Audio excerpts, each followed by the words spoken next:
They said no maid ever lasted in that mansion, not one. The gate was a masterpiece of wrought iron, the estate sprawling and perfect, but inside, behind the polished doors, was a battlefield. At the center of it was Mrs. Isabella Sterling, young, impossibly beautiful, and armed with a tongue that could slice through steel. She struck with her palm without a second thought. Before we continue, tell us where in the world are you watching from? Drop it in the comments below. And if you enjoy this story, don't forget to like the video and subscribe for more powerful content like this. She screamed with a fury that curdled the air, and her insults were crafted to find your deepest wound and twist the knife. In just 6 months, she had shattered the spirits of 9 maids. Some fled in the middle of the night. Others simply vanished before breakfast. One was seen scrambling over the back wall, her shoes left behind. Then Amara arrived, a dark-skinned, quiet woman carrying only a worn nylon bag and the unwavering resolve in her eyes. She wasn't there to flee. She wasn't there to make friends. She had a sick daughter. She had nothing left to fear, and she carried a weapon Mrs. Sterling had never encountered before: unshakable patience. What Amara did in that house didn't just alter her own fate, it unmade the formidable Mrs. Sterling. The Sterling estate, nestled in the greenest part of the city, was the kind of place that commanded silence.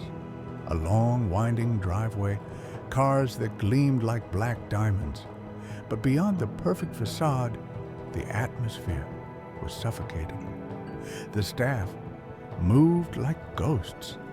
The gardener kept his eyes on the roses. Even the chef, a man who had cooked for dignitaries, walked on eggshells, terrified of disturbing the quiet. That quiet had a name: Mrs. Isabella Sterling. Some called her the Ice Queen, others Mrs. Perfection. At 28, she looked as if she had been sculpted from marble, always in silks and heels, even if she was just walking to the library. Her perfume was a warning, her words a verdict. She didn't manage her staff. She ruled them. Her punishments were swift and cruel, a sharp slap or a sentence that left you bleeding on the inside. In this house, her whim was law, and in half a year, 9 maids had walked through those iron gates for the last time. The work wasn't the issue. The house wasn't the issue. The issue was her. Mrs. Sterling. She was the second wife of Mr. Alastair Sterling, a man twice her age who commanded a global shipping empire. The first wife had passed away years ago, leaving a void in the mansion that was never filled, only papered over with new money and cold beauty. People spoke of Mr. Sterling with respect, but they whispered about his new wife and the maids until Amara came. No one greeted her. They had stopped learning new names. The housekeeper just pointed to a bucket and said, "Start with the foyer. Madam is coming down." Amara didn't question it. She tied her headscarf, gripped the mop, and started to work. She had only one purpose for being there. Her daughter Zola was fading in a hospital bed. The medical bills were a mountain threatening to crush her. Amara whispered to herself, "Just endure. Whatever she says, endure it." 3 months for Zola. She was polishing the central staircase when she heard it. A sharp, rhythmic click-clack of heels, then silence. Amara looked up. There she was, Mrs. Sterling, at the top of the stairs in a deep blue silk robe, holding a cup of tea like a scepter. She scanned Amara from head to toe, her gaze lingering on the mop, then on the bucket of clean water. Without a word, she tilted the bucket with the toe of her slipper. Soapy water flooded the gleaming floor. Amara gasped. Mrs. Sterling descended, her eyes like chips of ice. This is the second time this week someone has left a mess in my path. I am not in the mood. Clean it." Now Amara didn't reply. She bent down, grabbed a cloth, and began to soak up the water. Her shoes were drenched, but she kept cleaning. From the kitchen, the housekeeper muttered, "She won't make it. She's too quiet." But no one understood. Amara had sacrificed her pride a long time ago. She had scrubbed floors for people who treated her like dirt. She had pleaded with doctors for her daughter's life. She wasn't quiet. She was a silent storm. The next morning, Amara was up before the sun. She swept the patio, polished the glass doors, and mopped the entrance hall again. This time, no excess water, no mistakes. She wasn't there to play games. By 6, she was in the kitchen, washing dishes next to the cook. "You're early," the cook noted, surprised. Amara offered a small smile. "I just want to do my job well. Just be careful. This house isn't about working hard, it's about surviving her mouth." As if summoned, they heard the soft hiss of silk slippers. Mrs. Sterling entered the kitchen, her robe cinched tightly, phone in hand. "Where is my warm lemon water?" she snapped. The cook hurried forward. "I was just about to—" "I wasn't speaking to you," she cut in, her cold eyes landing on Amara. Amara dried her hands and bowed her head slightly. "I'll get it now, ma'am." Mrs. Sterling's eyes narrowed. "Room temperature, not a degree warmer or colder. Do you understand?" "Yes, ma'am." "Because if I take a sip and it feels like it came from the freezer, you will wish you were never born." Amara nodded. "Yes, ma'am." She prepared the water perfectly, placing 2 thin slices of lemon in the glass. She walked with steady hands up the grand staircase to Mrs. Sterling's bedroom. She knocked softly. "Ma'am, your water?" "Enter." The room was a palace of cream and gold. A tiny white dog lay on a silk pillow, watching her with beady eyes. Amara set the tray down. Mrs. Sterling didn't acknowledge her. She took a sip, pausing for a long moment. Amara's heart hammered against her ribs. Then Mrs. Sterling smirked. "You're lucky," she said. "It's acceptable."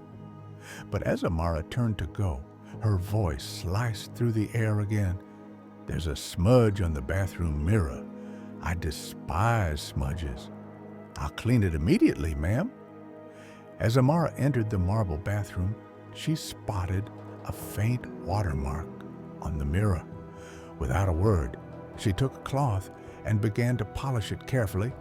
Then her elbow brushed against a tall crystal perfume bottle. It wobbled. She caught it just before it fell, her breath catching in her throat. A silent wave of relief washed over her. But when she turned, Mrs. Sterling was standing in the doorway, her arms crossed. Without any warning, she strode forward and slapped Amara across the face. The sound echoed in the quiet room. "You're clumsy," Mrs. Sterling said, her voice dripping with venom. "I do not tolerate clumsiness." Amara's cheek burned, but she held back her tears. She bowed her head and whispered, "I'm sorry, ma'am." Then, with trembling hands, she picked up the perfume bottle and placed it back perfectly in line with the others.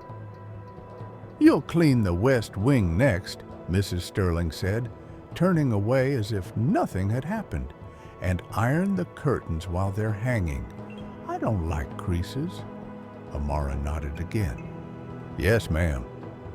As she left the room, Mr. Sterling was standing in the hall. A tall man with gray hair and a tired face. He had heard the slap. Their eyes met for a second. He didn't say anything, but Amara saw it in his gaze, a flicker of pity. She didn't need pity, she needed her salary. She walked past him without a word and went to the west wing. because one thing was certain in Amara's mind. She would not leave, not until Zola was safe. By the third day, the entire house was watching her.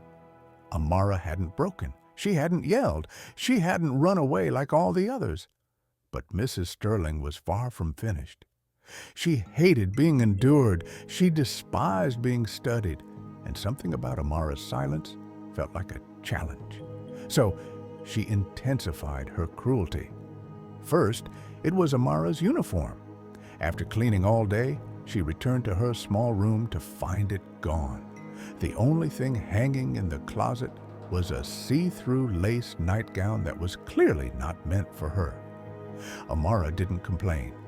She emerged wearing her own faded blouse and wrapper. The housekeeper gasped, "You're going to work in that?" Amara simply replied, "It is clean. It is all I have." Later, Mrs. Sterling came downstairs, saw her, and a slow, cruel smile spread across her face. "Did you forget your clothes at home? Or are you trying to match the dust rags?" A few staff members snickered nervously. Amara said nothing. She bowed her head, picked up her duster, and continued working. But the less she reacted, the more unhinged Mrs. Sterling became. Then came the accidents. Mrs. Sterling spilled a glass of red wine on the white living room rug and pretended it was a mistake. But her eyes gleamed with malice. She did it just to see if Amara would finally snap. Amara didn't. She just knelt and started cleaning.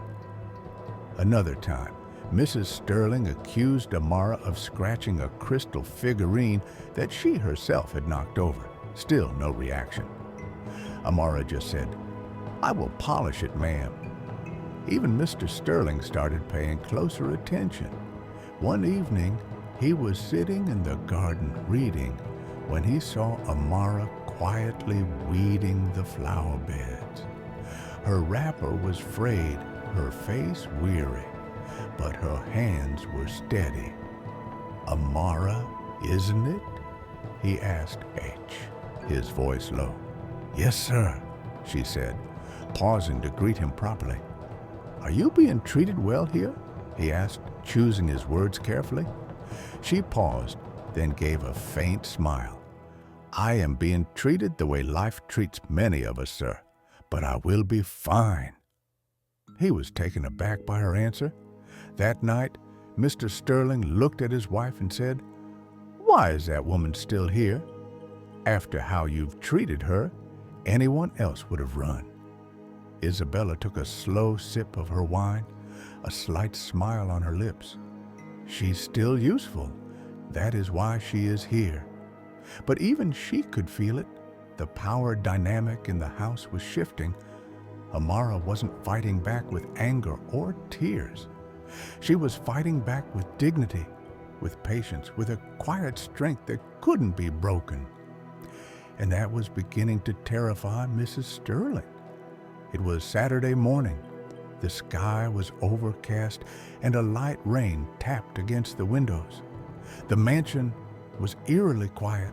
No shouting, no slammed doors, no commands barked from upstairs.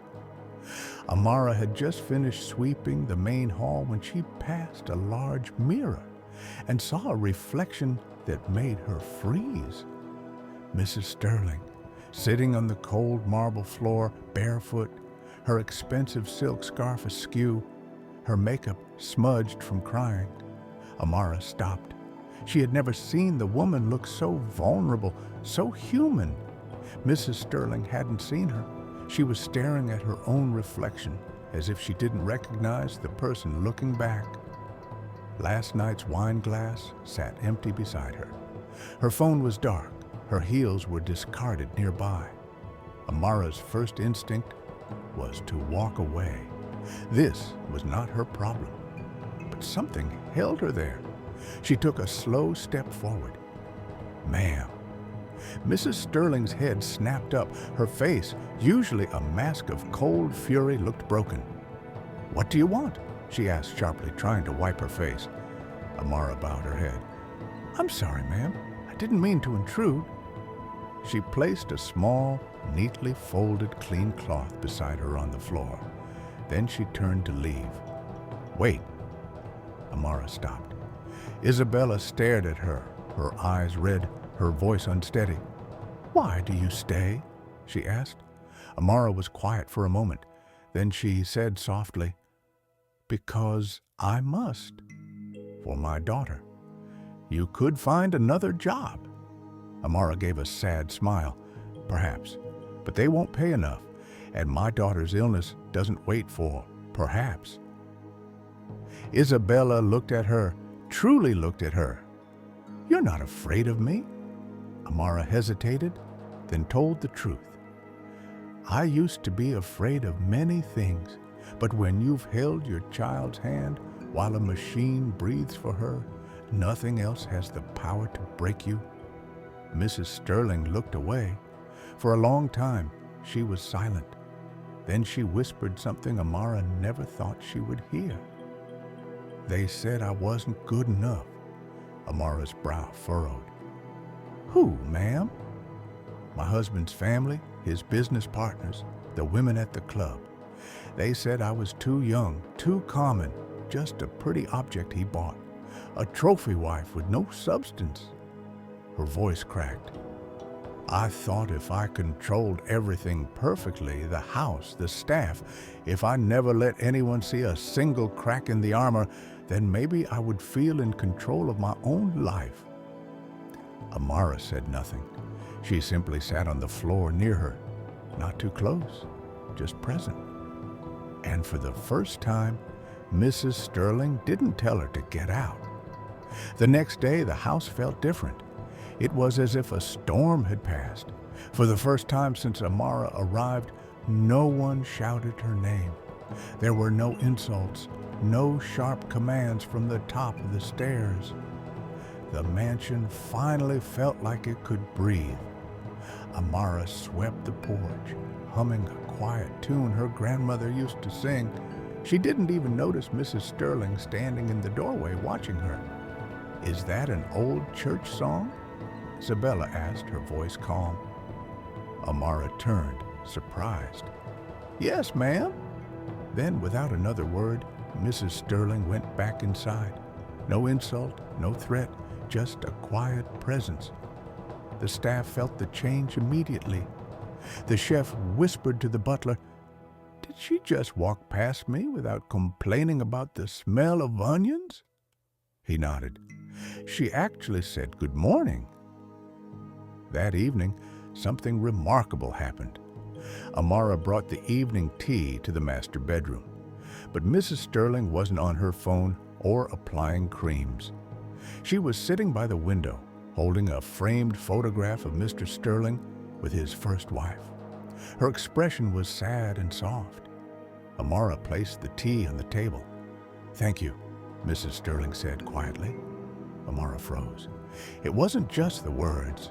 It was the tone, like someone setting down a heavy burden. "You are the first maid who never tried to flatter me," she added. "You just did your work."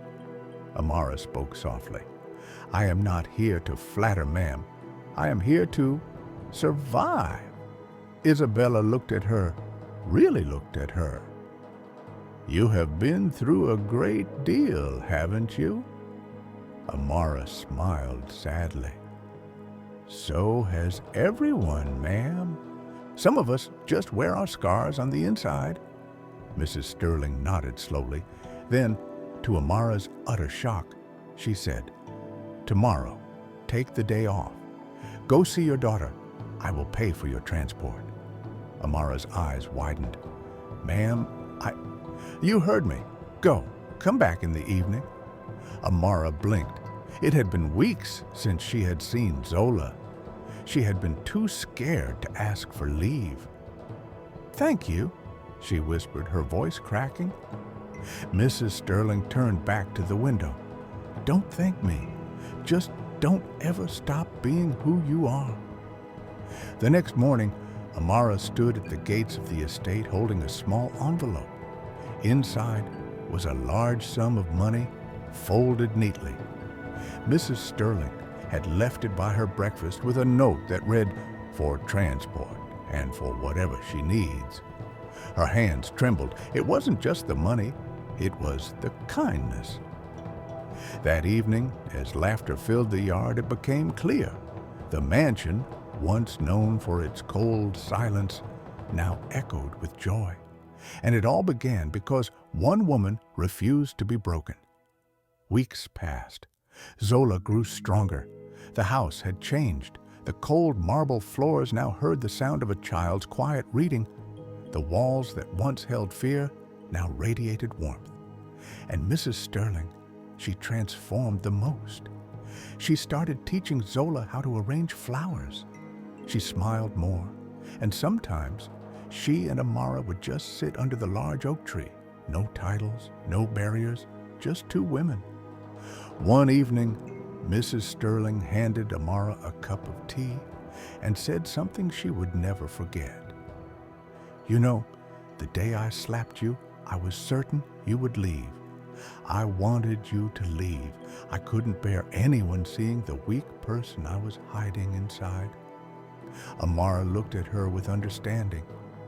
"And now?" Isabella smiled. "Now I thank God every day that you stayed. You weren't just a maid in this house, Amara. You were the mirror I was too afraid to look into, and the grace I never knew I needed." Amara wiped a tear from her eye. "And you gave my daughter her life back. I will never forget that." As the evening breeze rustled the leaves, Amara closed her eyes and felt a deep sense of peace. She had come to this house with nothing but a prayer in her heart. Now she had respect, a future, and a family. She had become the woman no one could break, not because she fought back, but because she endured. And in her endurance, she had healed everyone around her. Sometimes the most powerful people are not the ones who make the most noise. They are the ones who stand firm in the storm and in their quiet strength change everything. If Amara's story moved you, please let us know in the comments below. Until next time, stay strong, be kind, and keep watching.